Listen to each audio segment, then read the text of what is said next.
வணக்கம். தனுசு ராசி நேயர்களுக்கான ராகு கேது பயிற்சி பலன்கள். நிகழ்காலத்தை விட எதிர்காலத்திலேயே குறிக்கோளாக இருக்கும் தனுசு ராசி நேயர்களே, உங்களுக்கு இந்த ராகு கேது பயிற்சி அஷ்டமத்திலும் 2ஆம் இடத்திலுமாக அமைகின்றது.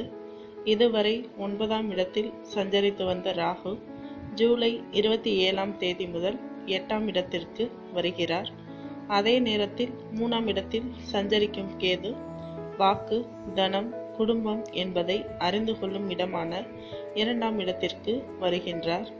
பொதுவாக கடகத்தில் சஞ்சரிக்கும் ராகு ராஜயோகத்தை கொடுக்கும் என்பதாலும் செப்டம்பர் 2ஆம் தேதி பயிற்சியாக போகும் குரு உங்கள் ராசிக்கு லாபஸ்தானமான 11ஆம் இடத்தில் சஞ்சரிக்க போவதோடு அங்கிருந்து 3, 5, 7 ஆகிய இடங்களை புனிதப்படுத்த போவதாலும் இந்த ராகு கேது பயிற்சியை யோகம் தரும் பயிற்சியாகவே கருதலாம்.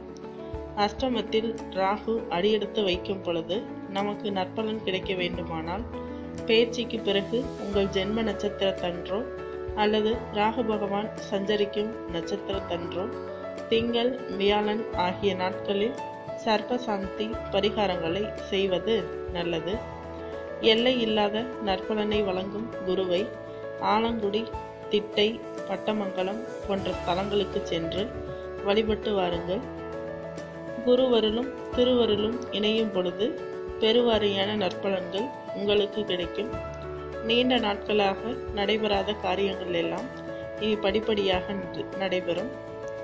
அஷ்டமத்தில் அடியெடுத்து வைக்கும் ராகு கடந்த 1.5 ஆண்டு காலமாக உங்கள் ராசிக்கு 9ஆம் இடத்தில் ராகு சஞ்சரித்து வந்தார்.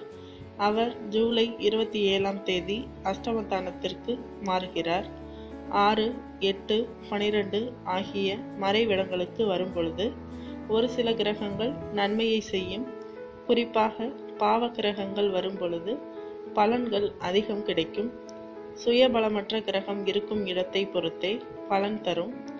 எனவே அஷ்டமத்தில் அடியெடுத்து வைக்கும் நிழல் கிரகம் ராகு நிஜ கிரகம் போல வேலை செய்ய போகிறது.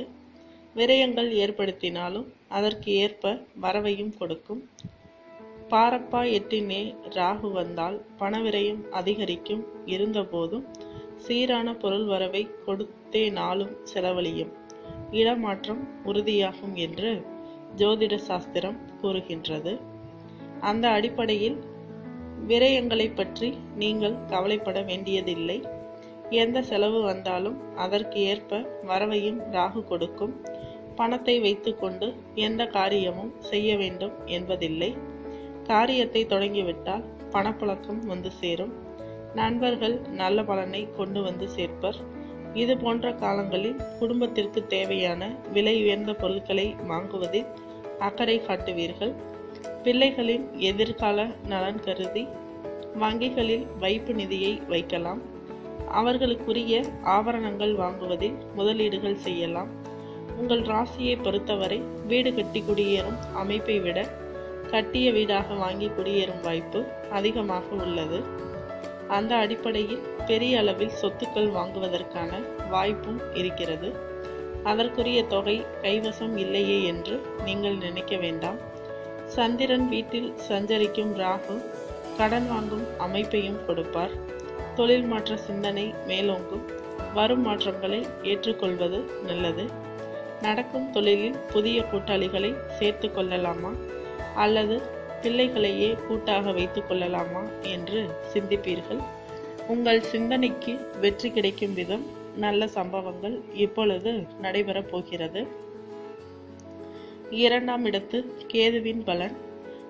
இதுவரை உங்கள் ராசிக்கு 3ஆம் இடத்தில் சஞ்சரித்து வந்த கேது பகவான் இப்பொழுது 2ஆம் இடத்தில் சஞ்சரிக்க போகிறார். மகர கேதுவின் ஆதிக்கம் குடும்பத்தில் பிரச்சனைகளை உருவாக்கினாலும் அதை சாமர்த்தியமாக சமாளித்து விடுவீர்கள்.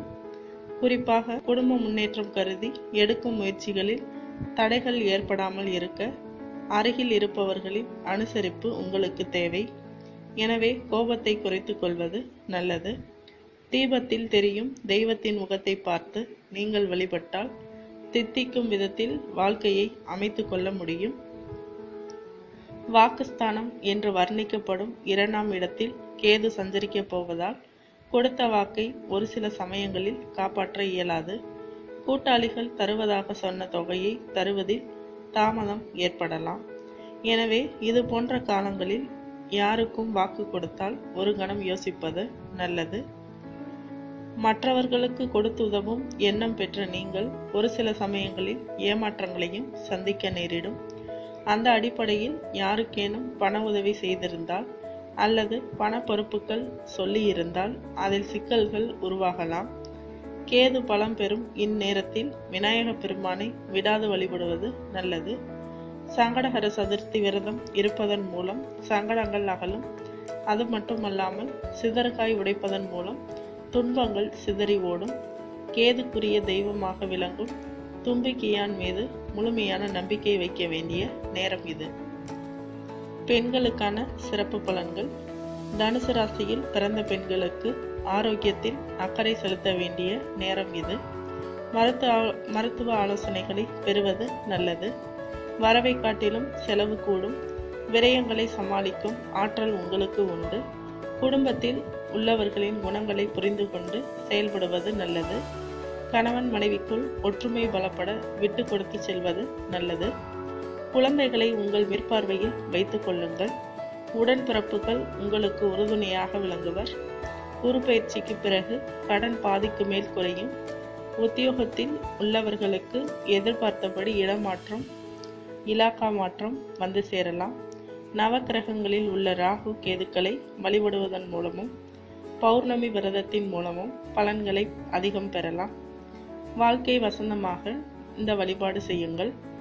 அஷ்டமத்து குருவால் ஆதாயம் குறையாமல் இருக்கவும், தனஸ்தான கேதுவால் வரவு தடையின்றி கிடைக்கவும், சுய ஜாதகத்தில் ராகு கேதுக்களின் பலமறிந்து சர்ப்பசாந்தி பரிகாரம் செய்வதோடு வியாழக்கிழமை தோறும் குரு தட்சிணாமூர்த்தி வழிபாட்டை மேற்கொள்வது நல்லது.